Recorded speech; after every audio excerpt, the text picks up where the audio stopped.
Kerbau Pak Madi 3 ekor itu dulu. Sekarang kerbau Pak Madi sudah banyak sekali dan tidak terhitung lagi jumlahnya. Dulu waktu SD kita pernah membaca buku bahwa kerbau Pak Madi 3 ekor. Sekarang sudah banyak karena sudah berkembang biak dan sudah ada cucu-cucunya. Termasuk ini banyak sekali kerbau Pak Madinya. Ini yang terlihat dan masih banyak sekali yang belum terlihat di sini. Ini wilayah kita, wilayah pegunungan Aceh di dataran Gayo, wilayah yang sangat dingin dan sangat lembut sekali wilayahnya. Di sini para kerbau mereka bisa hidup dengan tenang. Mereka bisa makan tanpa ada gangguan, tanpa ada perampokan. Mereka bisa ke hulu, bisa ke hilir. Dan juga di sini cuaca dingin.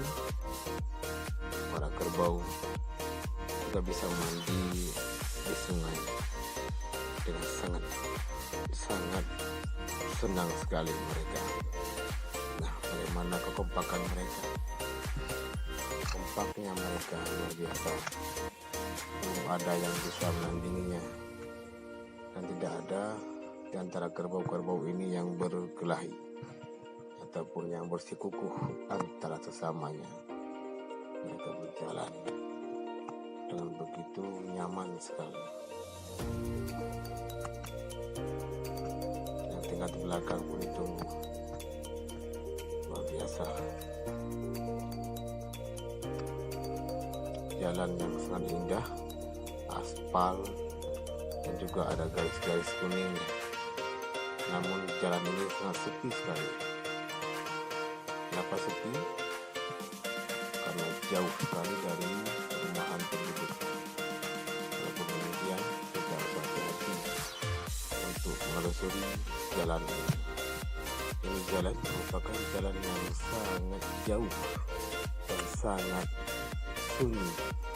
Jarang ada masyarakat yang melewati jalan ini karena jalan ini merupakan jalan menuju ke satu wilayah, yaitu ke Kejeren. Namun jalur ini merupakan jalur yang sangat jauh. Kerbau kami sudah banyak, ya. Kerbau Pak Madi sudah banyak.